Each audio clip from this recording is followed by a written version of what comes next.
Today we're joined by Alexis Gay, a good friend and brilliant comedian who started her career in the tech industry. She actually just recorded her first solo show about that experience called Unprofessional, which will be coming out later this year.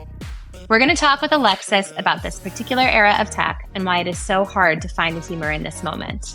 I'm Ashley, and Helen and Mac are also here this week. Great Chat is brought to you by Mercury, radically different banking loved by over 300,000 entrepreneurs. We use Mercury to run this podcast and love recommending it to other founders and fund managers. It's free to get started. Try it for yourself and visit mercury.com to learn more and apply online in minutes. Oh, wait, I'm going to clean my camera, though. So you are going to see me use my shirt to clean my camera. I did exactly that before we got on. Don't flash Alexis, us. So don't stress. Or do. I don't know. Let's see. Hey, this is Great Chat. Anything can happen. What happens in the group chat goes on the internet. So, God, yay. Oh my gosh. Alexis, thank you for joining us. Oh, I'm so honored. Truly so honored. This is fun because I went on your pod back in the day, and now I would say that was a pretty foundational friendship interview. I mean, it was pandemic too, so podcasts were how one expanded one's social circle back in the day. I made a lot of friends having a podcast. Actually, I feel like you're my only friend from a podcast. Is this a common friendship channel? Should I be expanding my podcast cinematic universe? It's not, but actually, like you, Helen, and Angela are all my podcast friends, and Alexis. Wow. So I would say I'm crushing it. You are crushing it. Pod. This is how we fix the male loneliness problem. Is this why men have so many podcasts? Yeah, so that they can... Because they just want friends. I'm never going to meet about a 4-hour podcast again. No, like they 4 just hours need of someone to friendship. talk to. That's just them opening up top of funnel. 4 hours is bottom of funnel. Like by the end of that, you're like, Joe Rogan is officiating your wedding. So like, I'm really happy for them. That's great. I'm so pro this trend. Guys, I don't know if we have any leg to stand on making fun of male podcasters when we podcast all the time, but I love it. We want all genders to be thriving. So it's great. Podcasts. Wow. Podcasts. Pull that quote. We want all genders to be thriving. Ashley Mayer. Yeah. Well, Great Chat, not a sponsor Great. of the gender wars. That's right. That's right. I feel like our extra quest for today, as we go through what happened in tech and the world over the past week, is like finding the humor in these headlines. Because we have Alexis here and she's a professional. No pressure, right. Alexis. No pressure, I know. Nothing feels better than when someone is like, this is Alexis, she's so funny. Like she's let me raise the bar as high as possible. Let's lower the bar. Alexis is actually quite funny, but she's not going to be funny here. So like, that's right. Chill out, guys, please. In protest. Yeah, for sure. That's right. I'm boycotting comedy. She's actually expanding her cinematic universe. She is trying out being capital S serious. So I'm here to announce that, I'm pulling like that thing that comedic actors do in their career where they're like, I'm done and I'm only going to take on roles that are really this is like sad. when Steve Carell takes on super serious roles and you're like... And I appreciate the comparison to Steve Carell because it feels right. I feel he and I really on the same level.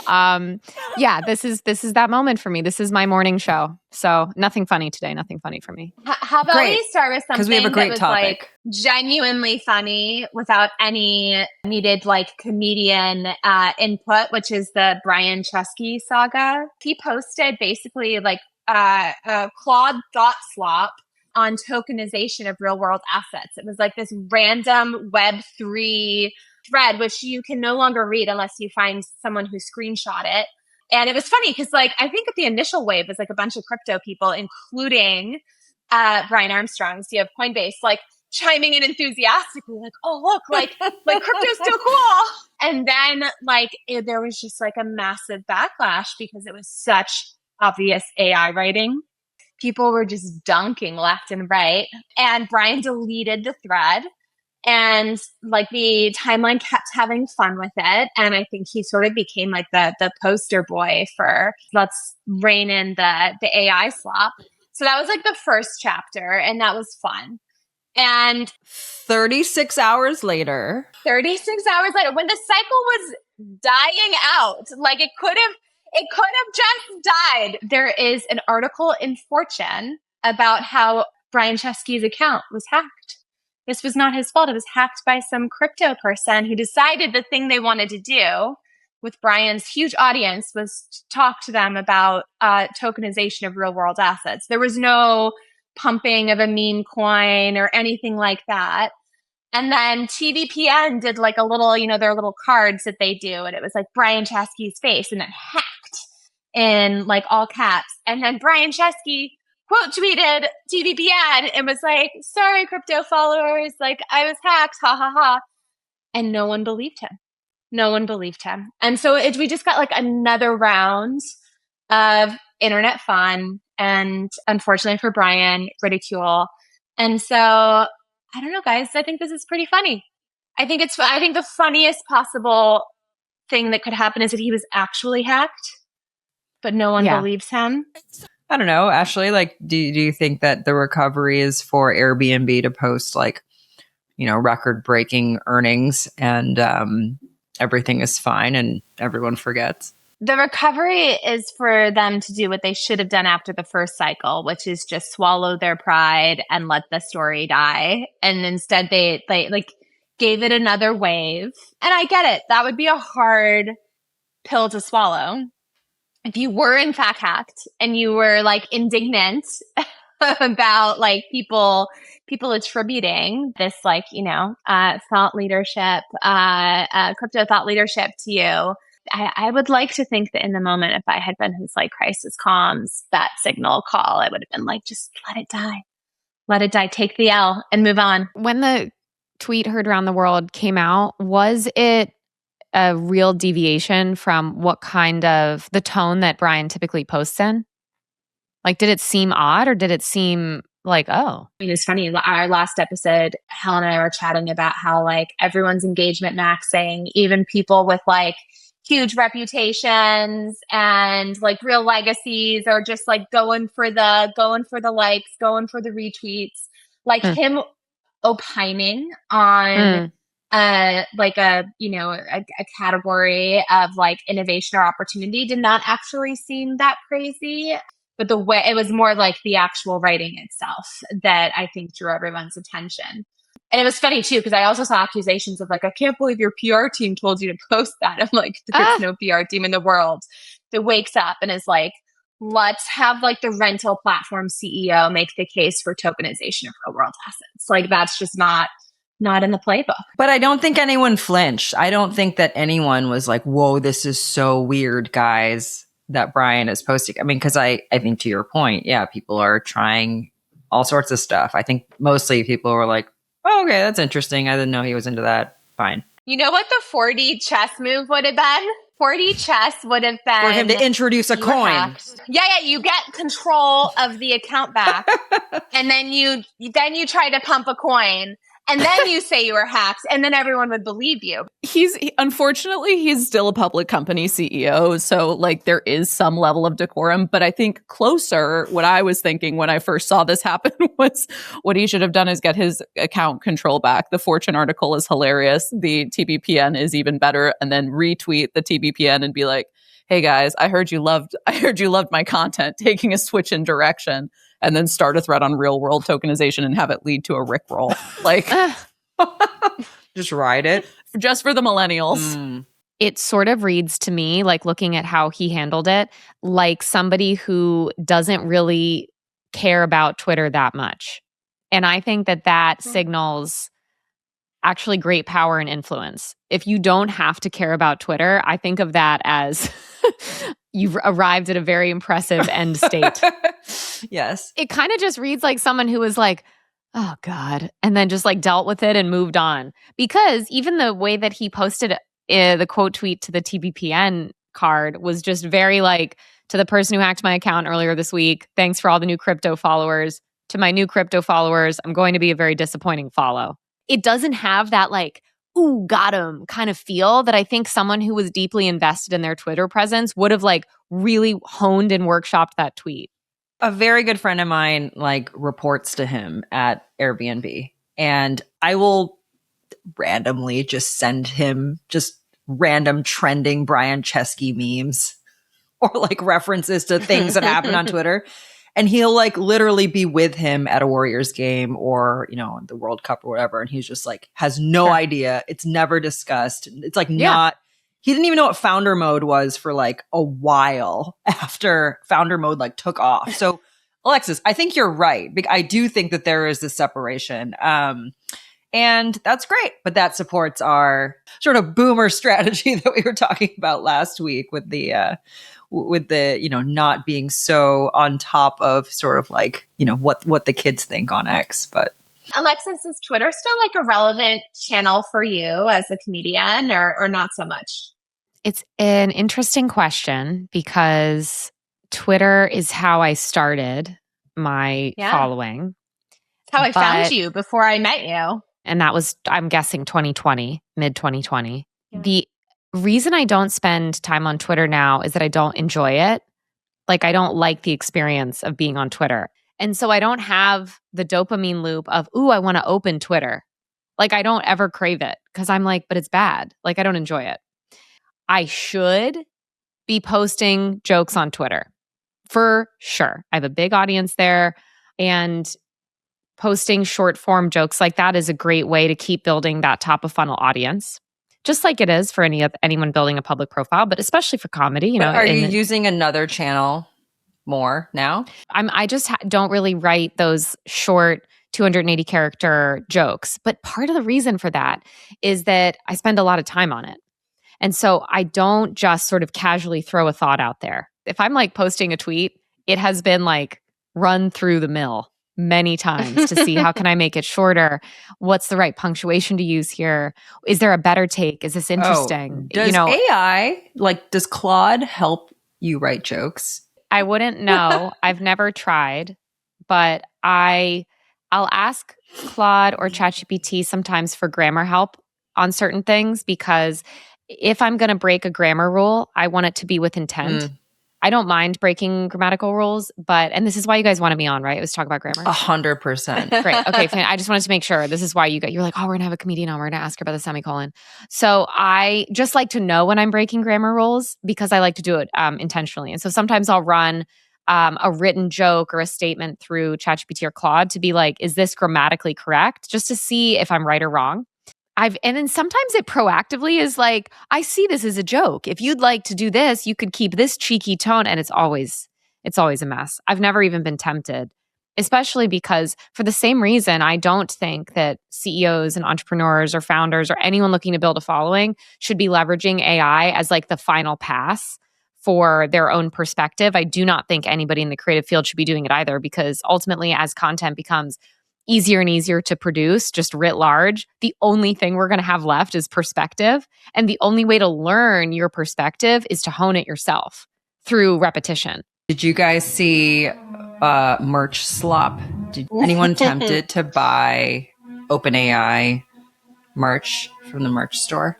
Man, if I'm ever purchasing OpenAI merch, somebody check in. For sure. But like, in contrast, do you remember those thinking hats that Anthropic was giving out at that pop-up coffee shop in the West Village? We talked about this on Great Chat. I happened to be staying at a hotel like right across the street from it, and I walked by and I was like, oh, I'll pick up a hat. And I saw the line. It was like wrapped around 3 blocks. I'm like, abso-fucking-lutely not. So if someone handed me a cool hat, or if someone handed me OpenAI merch, I would keep it. I actually love it when companies put time and care and like make it look interesting, make it look cool, whatever. The idea of purchasing merch from a tech company is like insane to me. I have really strong opinions about this because I've been thinking about merch for our company for a while now. So I've like started to develop like an actual perspective. Here's the deal. It's especially crazy for us to be getting tech merch from a company that is another fucking white t-shirt or like a hoodie or a jacket, or even at this point, a chore coat, because everyone fucking has one.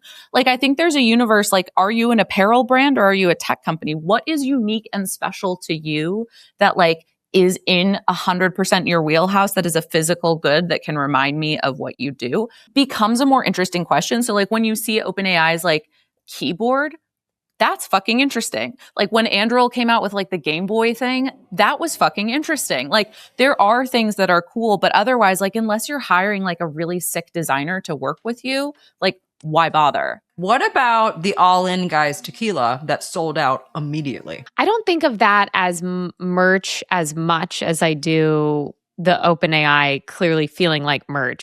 What's weird about purchasing it from a tech company to me is that I started my tech career in 2013. And the only way you got tech merch was you worked for a company and then they gave it to you, or you went to a happy hour or a meetup and they gave it to you. And it felt special and insidery, and it felt in a way, and especially because I was so young, it felt very like belonging. It didn't even feel like merch. It felt like at school. Like at school when they give you a t-shirt that says the name of your school and you're like proud to wear it because you're like, I go to this school. That's how I felt when I would get shirts and stuff, American Apparel Tri-Blends from the companies that I worked for. And the idea that it then becomes something to purchase instead of being on the team, you're a fan. And I think that's a weird, it's like a different kind of relationship to introduce into the equation, where when I was working in tech and I'd get a shirt, it's like, oh yeah, this is my team, the team that I play on. Here's my shirt. And then now it's like what you can just buy like a fan. I don't know how I feel about that being the trajectory of how tech companies are going to start showing up. Like we're rooting for them. It's almost like a flex if you don't work there, though. Like, oh, I have a friend who got me this, or that's what I mean. That's what it used to be, though. Like I would feel super cool. Like if my friends who work at OpenAI gave me a shirt, I'd feel cool. That would like make me feel cool. I'd be like, ooh. But the second you buy it, like it changes the equation. It really does. To me, it really does. Am I alone? What do you guys think? No, you're not. But I also think what you're speaking to also speaks a little bit to like with this change in like new media versus traditional media and how tech companies are showing up. I think more and more companies like are following in sort of like the Cluely example of like actually like marketing now is just pure entertainment. Like there's this piece of like the only way that you can compete on earned media and on owned media even is by competing with entertainers. In that universe where like Sam Altman is a person that millions and millions of people follow and who people are like hanging on his every word, it is a team that you're rooting for in a way. I'd say it's more like the Super Bowl than an actual team itself. But I do think that there is that piece of it. You know those t-shirts that people can make where it's like you can buy them for like your mom or whatever, where it's like the face and it's like the holographic sort of face and Sure. We should just take it to the nth level and just start making like AI CEO versions of those shirts. Wait, does Great Chat have merch? I would wear Great Chat merch. Alexis, we do. We'll send you. I should have. We have merch. Yeah, Matt. Yeah. You're with it. I have Alexis. I have a sweatshirt with your name on it. Okay, but this is a great example. I'm gonna feel so cool whenever I wear that because then people are gonna be like, "What's Great Chat?" And I'll be like, "Oh, it's my friend's podcast," and that's gonna feel amazing. Yes. Okay. Yes. I did see merch that I would actually buy, but it wasn't technically merch because it was like rogue merch, the fan fiction of merch. Someone had made ceramic mugs that had excerpts of the Sam Altman and Mira Murati text exchange around the Sam ouster. Oh my God. And so it's like this mug and it has like the right like text coloring and Sam's like, how's it going in there? And Mira's like, very bad or whatever. And I was like, directionally very bad. Directionally bad. I was like, I would drink my morning latte from this. Like, I need a link immediately. And double so what I really want is the Sunny Balwani and Elizabeth Holmes. This is our year, Tiger. How you doing, Tiger? This is our year. I want that so badly. Can we do like a roundtable? What is your tech quote, tech lawsuit I would quote? really like directionally very bad, please, on something. Alexis, that's what this mug was. So Alexis, much. I will make you a sweater. I really like need it. I really need podcast directionally very bad. Directionally very bad. It's just That's what Thinking Machines podcast should be. You guys, this is a whole what like category of merch that is perfect for Great Chat because this is a pod based on a group chat. Yes. And so like future like merch.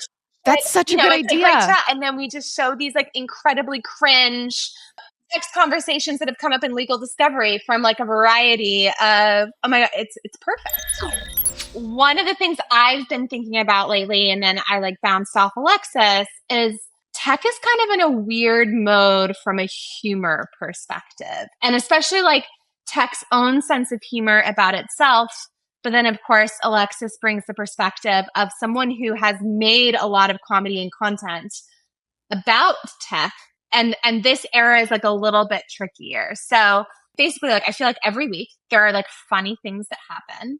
But when you go online, and especially on Twitter, but even on like Threads is earnest, Blue Sky's angry, people are upset, people are self-righteous, people are victims. There's like very little self-deprecation, very little self-awareness, etc. And so anyways, we thought Alexis would be like the perfect person to come in and talk about how humor has shifted both within and about tech through the ages. And Alexis, you are like the perfect person because you began your career in tech. That's right. Your content that you mentioned from 2020 was like your early, at least as far as I know, like your early content that really like took off and put you on the map was poking fun at like crazy things tech people say. And we all loved it. So maybe just to start, like it's not just me, right? Like tech used to be funnier than it is Totally. today. Totally. I feel that way. Helen and Mac, do you agree with that? That it used to feel funnier? I mean, like, for Christ's sakes, we used to have a TV show documenting how funny we were. Are we talking about Silicon Valley?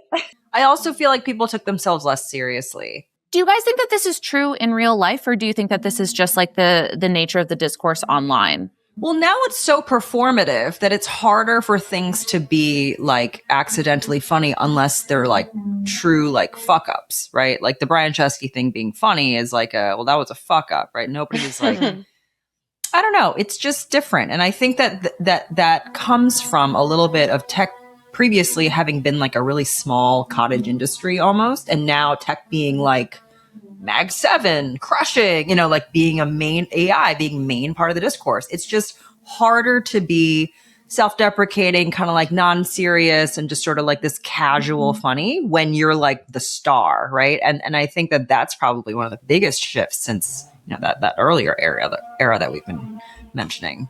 I agree. I think it's a multi-pronged situation that leads to this sort of, I would say, pervasive feeling that like tech feels less funny than it used to. And I would say part of that, I mean, definitely comes from the fact that where people are gathering to enjoy humor and connect with each other feels less funny. Like I think we could say like Twitter feels less funny, the primary tech watering hole. But tech as an industry, for me, it feels harder to make fun of now. I started my tech career in 2013. I worked in tech full-time for 7 years. So 2013 all the way to 2020. Worked at startups, worked at a big public company. And my last job was at Patreon, mid-size at the time. And I've been doing comedy full-time since then. So I've been doing comedy for about 5.5 years full-time. Granted, I'm still pretty close to the tech industry. In a lot of the work I do, I perform stand-up at corporate events. I have a lot of good friends like Ashley that are in the industry. I stay somewhat on top of what's going on. And I have a long-term partnership with a tech company called Vanta, where I make comedy videos specifically for them, for their accounts. So it feels like I'm still in tech. I also have a comedy sketch show on YouTube called Paradise, which is sort of a dystopian tech vibe as well with my good friends at Krazam. So even though I haven't worked full-time in the tech industry, I've still been pretty close to it. And what's been interesting to me is that the videos Ashley mentioned when I first started doing comedy were about tech people, but they were really about me. All of them were about me. All of them. It was just me making fun of myself, me making fun of myself for doing this, me making fun of myself for saying that. And a lot of my comedy, and I this is something I try to do, is it should all still feel like kind of loving in a way. My humor is very much like I make jokes in the way I would like make fun of my friends. And Helen, you mentioned Silicon Valley, or maybe Mac mentioned Silicon Valley. Mike Judge said the same thing in an interview about that show. Like, oh, well, we make fun of these the creator, Mike Judge, we make fun of these characters the way you make fun of your friends. And that's a huge foundational pillar of my work because it is just like the tone that I think brings the most joy. To me, that is like maximal joy. If we are bringing joy to the most amount of people and not hurting the most amount of people, then that is like maximum joy. Because if you have to piss people off and make people sad in order to make other people happy, to me, that's not like net joy, okay? It's like neutral. So I don't like that so much. Yeah, I mean, like, I think there are a lot of Anon accounts that are trying to find laughs, cheap laughs. Taking shots, dunks. I'd say most of the time when I'm like on it and I just close it and I say like, okay, no more today, is like that stuff, right? Like that's just, It doesn't feel good. it's not funny. And the people who find it funny are the worst. And so it's just sort of like, I don't want anything to do with this. And so I think all of this just speaks to a larger societal shift. Like, I think this is the same culture. I think this is the same like culture discussion that we have, just like with a different focus on, like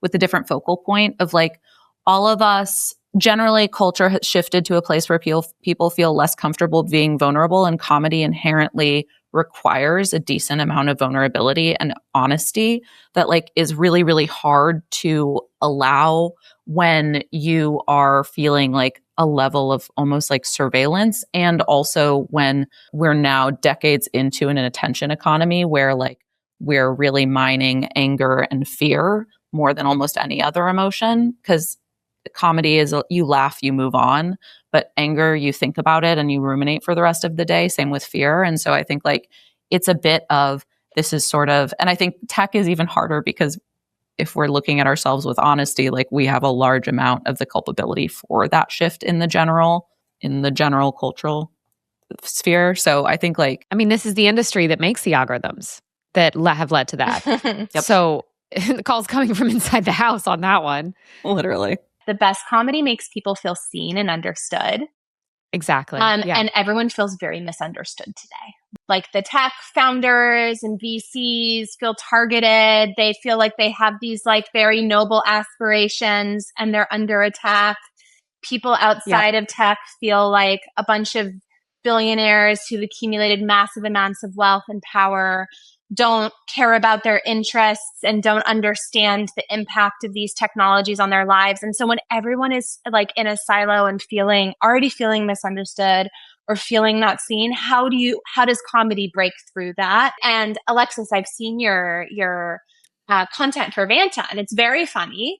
And I think it's because if you find a small enough niche or audience, like a targeted enough audience, you can still do this, right? Because everyone still feels understood by each other, and like the mockery is loving, and it all works. But as soon as you break containment to a bigger audience, you risk either people feeling attacked or just like there's just not enough context for anything to land. And I think that's like a very challenging environment to make anything funny in. Well, especially on this latter point, and this is something that Helen was touching on with the description of like a cottage industry. When I started my career in 2013, what it meant to work in tech was so different than what it means today because tech was so much smaller as an industry.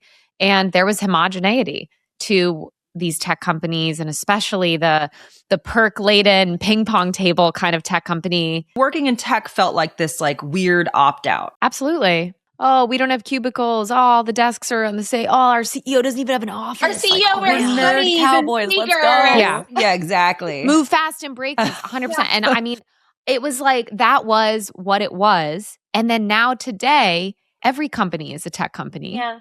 And so when I think about like how I would approach what makes tech funny, I find myself frequently, because like I said, I have a ton of exposure to tech. I have a ton of surface area in my life that's covered by tech. And I do sort of like miss connecting with my tech friends over jokes. I miss being able to make incisive jokes about tech, videos, etc.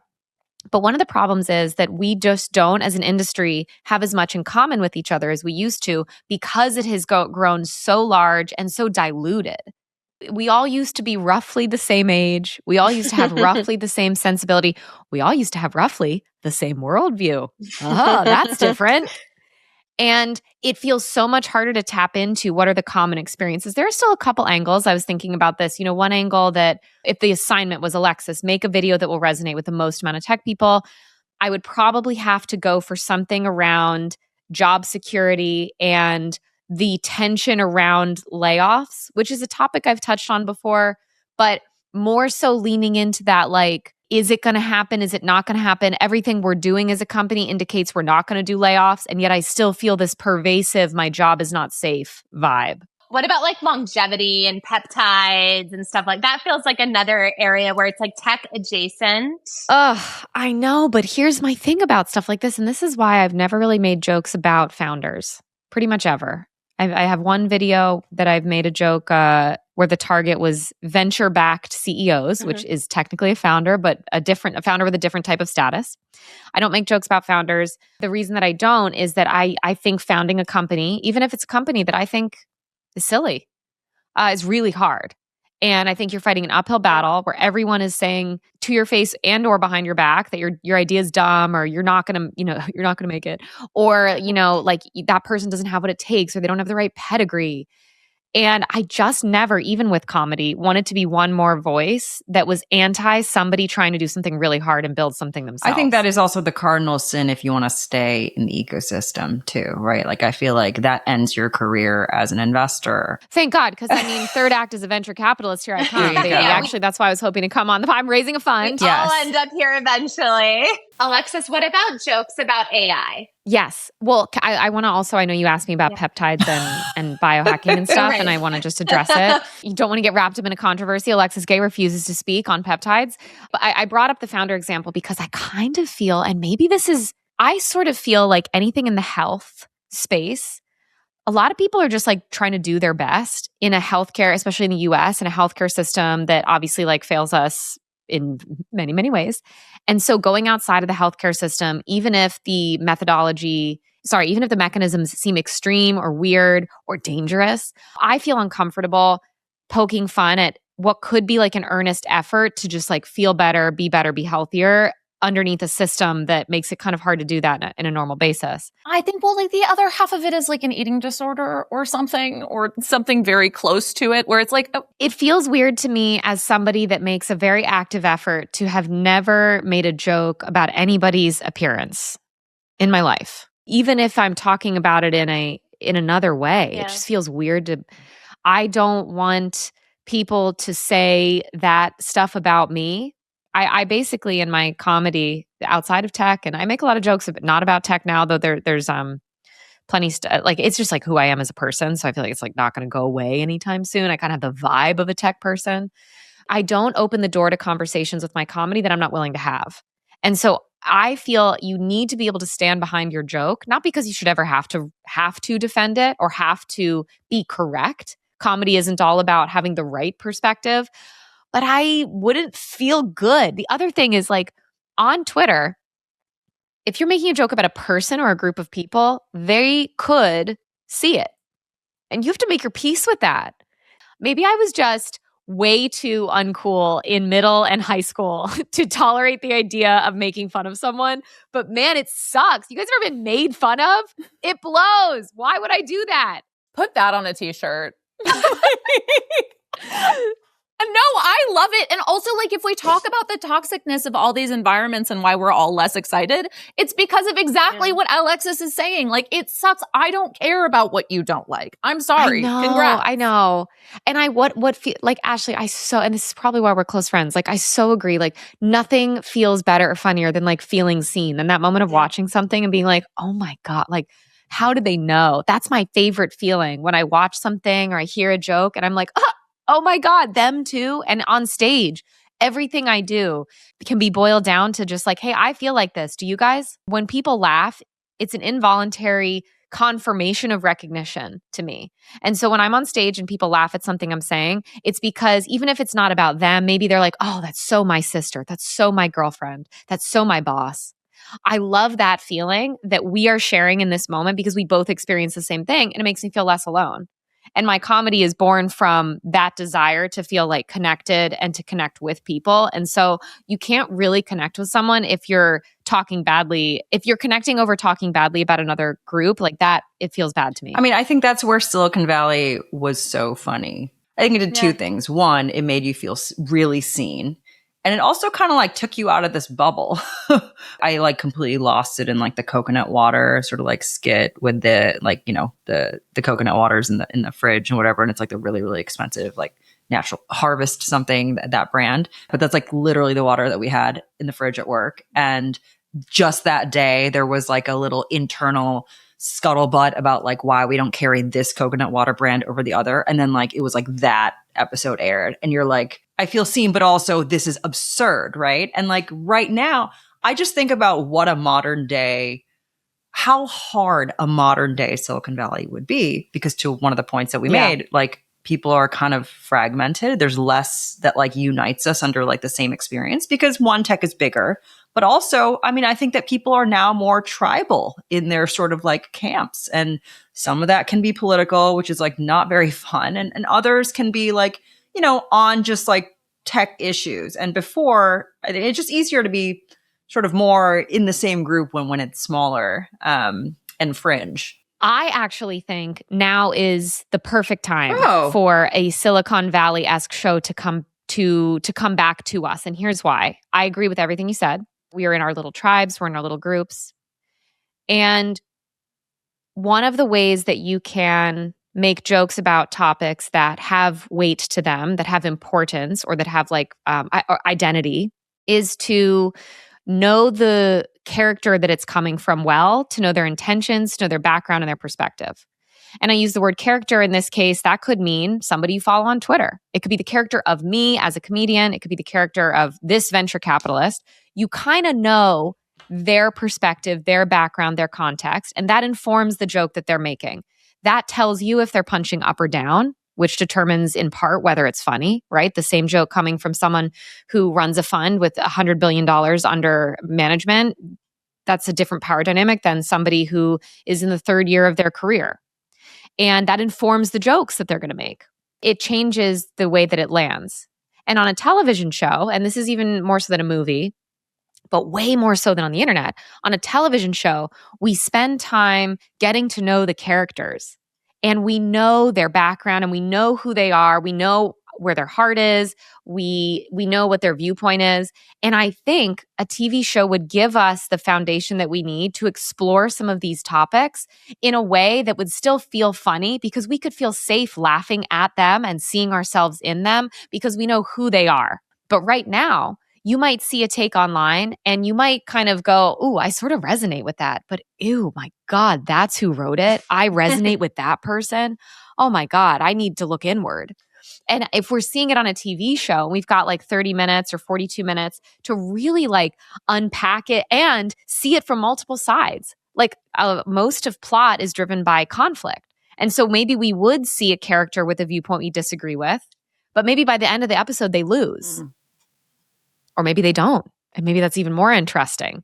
And so I think that now is the perfect time actually to have a longer form show that talks about tech, because in my opinion, it's the only way we're going to be able to say and explore some of the funniest, let's be clear, funniest, most interesting concepts floating around the tech industry today. Fun fact, I talked to my friend about starting a TV show on like another comedy show on this. You're going full LA. I've gone full native. And the feedback that I got was essentially that nobody's buying comedies because they don't necessarily play well in other markets. Yeah, because it's very culture, geographically specific. Exactly. But I do think that you pick up on a good point with regards to perfect timing, and I couldn't agree more. I think the other half that is really interesting right now is that because of the diffuse nature that somebody here pointed out, that like basically everything is tech now, that we've gotten and developed a bunch of subcultures that's actually made tech so much more opaque. And we've talked a lot about the beauty of comedy as like being seen, but there's also this piece of seeing. I understand so much more than I ever have before about AI because I follow like a bunch of like people who are funny on the internet. And so now I understand these inside jokes. I understand where some of these things are coming from. Like I understand so much more about engineering because I follow funny engineers. Like, yep.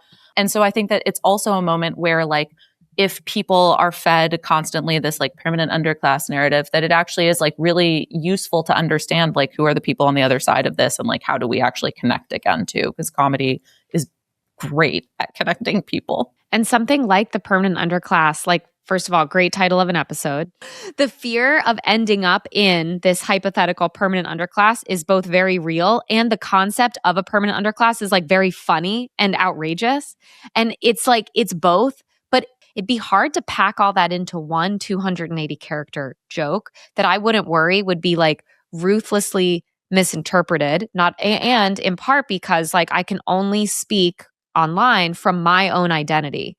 And like I said, when you have characters, it opens up the opportunity to speak from multiple viewpoints and identities. You guys, if Angela were here, she would be saying Great Chat Media or Great Chat Pictures or whatever is gonna fund this. Let's go. For any listeners, if you want another Silicon Valley style TV show and you have the money for it, I'm in. Alexis, all we ask is that you invite us to like crash your writer's room, okay? Like, Please, 100%. First of all, I mean, you know that I've put together many thoughts on what about a tech TV show would look like. And it does involve a full stable of consultants for sure. amazing. All right, we're in.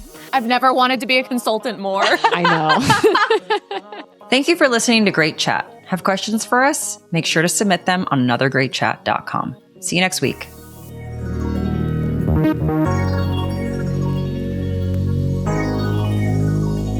Thank you.